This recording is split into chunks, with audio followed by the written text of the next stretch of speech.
আমি প্রিয়াঙ্কা, বেসিক্যালি আমি ঢাকায় থাকি, কিন্তু মোল্লারহাটের জন্য আমি 4-5 বছর ধরে কাজ করছি।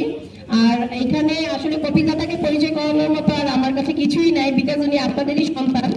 আমাদের লিডার জনাব তারেক রহমান, উনি কিন্তু একজন পেশায় আইনজীবী, সে খুবই শিক্ষায় সুশিক্ষিত। উনি মানে এখানে বেশি কিছু বললাম, এখানে সবাই ওয়েট করছে। এখন একটা কথা আমি বলতে চাই, উনি বুঝে সুঝে ধানের শীষের জন্য প্রত্যেকটা প্রার্থী, আমাদের 4 আসন থেকে 4টা প্রার্থীকে উনি যাদেরকে চুজ করেছেন সবাই কিন্তু সেরকম যোগ্যতা সম্পন্ন। আর কপিল দাদা তো আসলে উনি কেমন মানুষ সেটা আমার থেকে আপনারা ভালো বলতে পারবেন, আপনাদের ছেলে। বেশি কিছু বলতে চাই না। আজ এই দোয়া মাহফিলে আমাদের আপসীন নেত্রী বেগম খালেদা জিয়া, 3বারের সাবেক প্রধানমন্ত্রী, ওনার জন্য আমি দোয়া করি।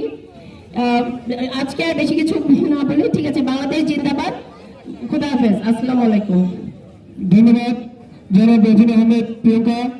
এই মুহূর্তে আমাদের বাংলাদেশ জাতীয়তাবাদী দল বিএনপি মনোনীত প্রার্থী বাবু কবির কৃষ্ণ মণ্ডল, আমরা আমাদের অনুষ্ঠান নামাজের পরে শুরু করব। তার আগেই আমাদের প্রধান অতিথি, আমাদের আজকের এই দোয়া মাহফিলের প্রধান অতিথি বাবু কবির কৃষ্ণ মণ্ডল